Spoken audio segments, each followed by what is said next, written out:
episode 2 of the Surface podcast. So today we have invited Dr. Davies to be on our podcast. So hi. Hi Clara. Do you want to introduce yourself for a bit? Okay, I'm Dr Davies and I teach maths here at Bromsgrove. I've been here about 6 years now, I think. Teach maths. Okay, so let's start with some more basic questioning. So first off, where did you graduate from and get your PhD from? Okay, I got both of those from the University of Birmingham. So I moved down there for university and have sort of stayed around here. So you got a PhD from there as well? Yeah, I've got both of them. So, what's the most interesting thing or your favorite memory from doing my degree? Yeah. Well, I suppose I kind of have to say it's the fact that I met my husband there. That's quite I suppose I have to say that's kind of the best thing. Yeah. Most interesting, I think, just learning maths, being around. It's quite nice to go to university and kind of have that freedom. So you've met a lot of good friends there. Yeah. Having a passion for maths. Yeah, where it's something, it wasn't uncool anymore to like maths. So did your husband also do maths as well? Yeah. So you guys met in the same course? Yeah, more or less. So you guys were peers and then you just... Yeah, I mean, we were kind of more friends and we kind of had completely different friendship groups. It was only a year or so later that we actually But got together. how do you guys actually meet? In what occasion? We were doing workshops, which is where you're in so right at the start of the first year, where you're in little groups of 4 and you have maths problems to work on, and it was something involving racing around a track with vectors, and I got a little bit competitive. And then, so yeah. Ooh. And then kind of friends, but it was only really the year after. That sounds so sweet. So, the reason why you end up here is because you lived near here, is it? Yeah, so basically living around here, I was looking for a new job, didn't quite like where I was working, and luckily one here came up at just the right time. Where did you work? I can't really name it, but a sixth form college. Oh, and then that I didn't enjoy, yeah. So, about something more school-based, so if you were not a math teacher, what would you do? Not 100% sure, I probably was looking at graduate schemes, maybe network rails, something to do with optimization, ideally something using maths. Why network rails? Well, just because that's just because it's just one that I looked at, and it's obviously there's a lot of logistics involved, a lot of planning, a lot of optimizing routes and optimizing timetables and things like that, and there are many different areas you could have gone into. So kind of anything involving organisation and logistics. Isn't it more computer science? Possibly, yes. I had a lot to learn. No, but computer science is math. Well, yeah. Isn't that different though? It's different, but in my PhD, I used programming essentially. You get to a point. What's your project for a PhD actually? We're looking at modelling drug delivery to the colon. So looking at targeted drug delivery, so drugs coated in whatever, and then looking at what happens when it gets to where it's targeted, which is the large intestine, how it breaks down and basically dispersion. It's basically fluid dynamics. Is it not biology? Yeah, it's kind of mathematical biology. There's a lot of that. I dropped biology after GCSE, but essentially it was more about where it was in the body wasn't that important. It was what the movement was and how the waves, and so essentially it was just maths and differential equations and things. Chemist, you know? It was, but technically it was joint with chemical engineering. So you can actually do biochemistry or chemical engineering. There's lots of routes. What I found, I didn't quite go down this route in the end. I didn't stick with research, but there's so much interesting stuff in, I think, mathematical biology. One of my old supervisors, she does plant growth and roots, and essentially that can be used to help not solve hunger problems, but grow better. That actually sounds crops and things. And it just sounds boring. And my other supervisor, what did he do? Oh, he was all about sperm motility. Oh, that's actually... Which again, applications to fertility and... real world. Exactly, yeah. So do you actually research or invent something that's helpful to the world? I don't think mine particularly then became helpful, but there's beginnings that it could have been... No, but it could have been helpful if carried on past PhD project. Oh, yeah. So in maths, What do you enjoy the most? Just in general, context. I quite like just a lot of the A-level pure stuff, like all the algebra, solving differential equations, that kind of thing. Can I ask a question? Why are you Right not now? teaching IB maths? Just because I haven't ended up teaching it. As I say, you keep putting me off it though. No, that's not. You can just take a course and then start teaching IB maths. But there's only so much time on my timetable. No, like so many teachers are teaching both A-level and IB maths. You can actually do it though. We'll see. Not in time for you. Oh, well, yeah. But if you had to choose a topic to teach forever, Oh, I don't know. what would it be? I think any topic, if you teach it too much, is just going to be so boring. I did once do a revision day, not here, where I taught the same lesson on simultaneous equations 6 times, and after that, I just never wanted to see it again. But like, for example, if you really need to choose one. If I should choose one, like not one very tiny topic, but like a whole thing, pure, like A-level pure is probably what I enjoy teaching the most. So that's kind of like your algebra, trigonometry, any equations, functions, graphs, basically not stats or mechanics. So, I mean, I still like teaching that, but if I had to choose just one. How about GCSE students? Yeah, GCSE is quite good because it's quite you're teaching lots and lots of different things. Yeah. I think it depends, like, luckily I've had some really nice classes. Just about including Dr Davies students, raise your hands here. Oh, you were just checking that I wasn't going to be, that I did enjoy teaching you, is that it? Yeah. No, your class was really good. Our class was nice. Yeah. I mean, really, your class was kind of almost an A-level class anyway. Really? Why? Because you're doing maths. Oh, yeah. Maths is fun. Okay. More specific to your work life. So, what's the worst thing that has happened to you at work in the school? I think lockdown. Lockdown teaching was not good. I missed the first set because I was on maternity leave, but the second set, at least everyone else had kind of worked out what they were doing, so I had people that could actually tell me what to do, but I hate doing video calls or being on video. Thanks, Clara. So having to do that, I mean, once you got into it, it was fine.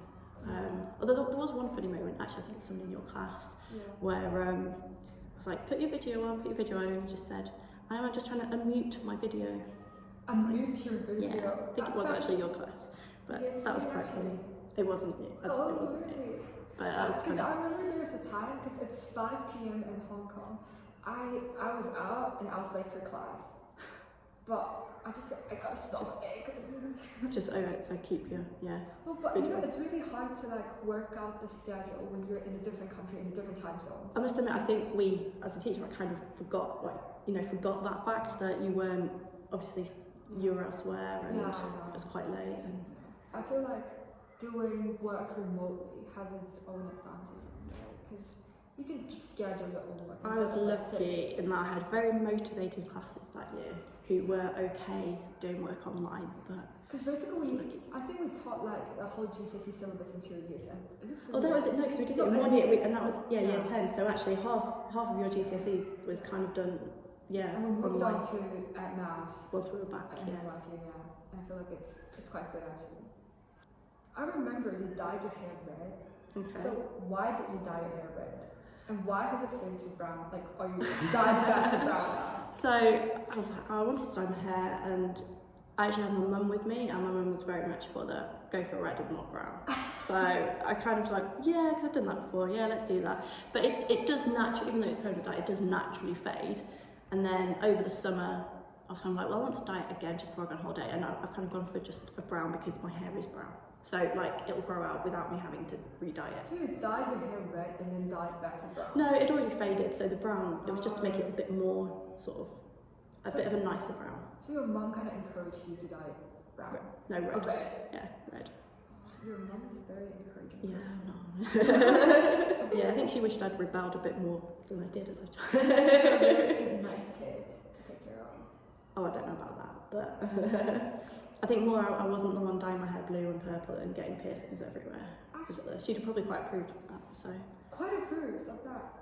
Maybe the hair anyway. She grew up in the 60s. Oh my And goodness. the 70s, so yeah. That sounds so cool. What food do you absolutely hate? There's more than one here, but for some reason carrots. I just can't eat carrots. Carrots is so good. They just make me feel like want to be sick. I don't know why. It just Like no matter how it's cooked. yeah, I think so. Carrots. There's other stuff that I don't eat, but carrots especially. Have you ever tried roasted carrots?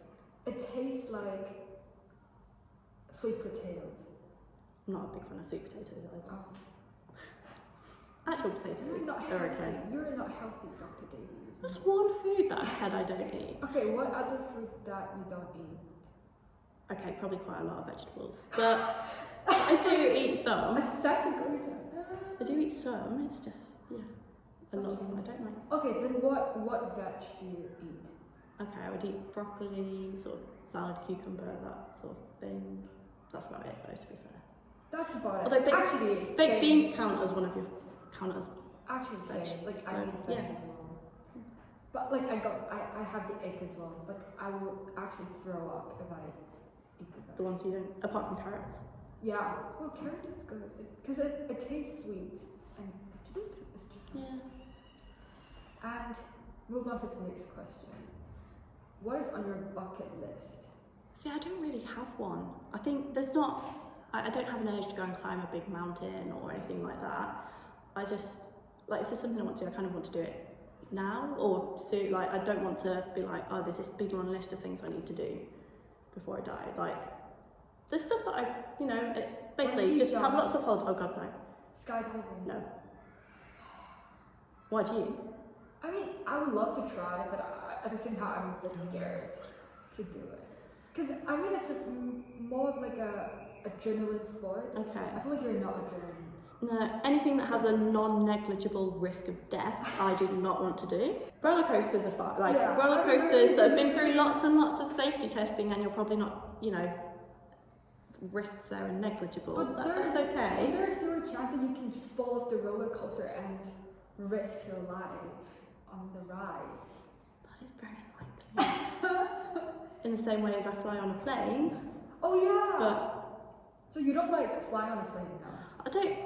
I don't mind flying on a plane, but I kind of see it as a means to I wouldn't be a pilot or a air stewardess or anything like that and have to do it all the time. But it's a means to an end to get to go where I want to go. If you had a chance to fly a plane, like a private plane, for example, like a jet. No. I don't want to be in charge of a.